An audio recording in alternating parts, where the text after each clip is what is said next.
Hello friends, welcome to my channel Pooja Patel. આ video through તમને સમજાવવાનું કોશિશ કરીશ કે આપણે HTMLમાં સેકન્ડ પ્રેક્ટિકલ કેવી રીતે અને કયો પરફોર્મ કરશું. So let's gate started.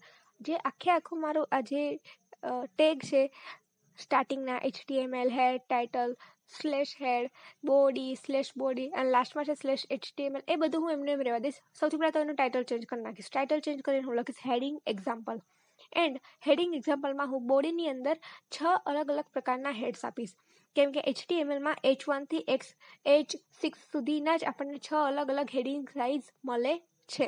તો અત્યારે હું H1માં મેં લખેલું છે ધીસ ઇઝ અ હેડિંગ, એને હું ચેન્જ કરીને પૂજા કરી નાખીશ. હવે H1ને હું ક્લોઝ કરું છું. એવી જ રીતે H2, ધેન આવશે H3, ધેન આવશે H4, ધેન આવશે H5 એન્ડ ધેન આફ્ટર આવશે H6. તો આ જે 6 અલગ અલગ હેડિંગ્સ છે એના કોડ હું કોપી પેસ્ટ કરીને એમાં હું અહીંયા જે માઇનર ચેન્જીસ કરવાના છે એ હું ચેન્જીસ કરી નાખીશ અને આ ફાઇલને હું સેવ કરી નાખીશ. તો પહેલાં હું આટલું ટાસ્ક અહીંયા કમ્પ્લીટ કરું છું. તો H6 અને અહીંયા જે પણ ટેગ આપણે સ્ટાર્ટ કરીએ એને બંધ કરવા માટે /ટેગની અંદર યુઝ થશે. તો આ ફાઇલને હું સેવ કરશું. Save as practical2.html. તો મારી ફાઇલ હવે અત્યારે સેવ થઈ ગઈ છે. તો હું એનો હવે આઉટપુટ ચેક કરીશ. .html એક્સટેન્શન આપવાનું ભૂલતા નહીં, નહીંતર આપણને આઉટપુટ જોવા નહીં મળે. તો હવે હું મારા ડી ડ્રાઈવમાં જઈને હું એ ફાઇલ આખી ઓપન કરીશ practical2. તો ડાયરેક્ટ મને આઉટપુટ જોવા મળશે.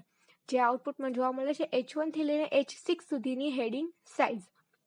આ છે મારા ટેક્સ એન્ડ લેફ્ટ સાઈડમાં તમે જોઈ શકો છો કે તે છે મારું આઉટપુટ. તો આઈ હોપ કે તમને વિડીયો સારો લાગ્યો હશે તો વિડીયોને લાઇક કરી દેજો and thanks for watching my video.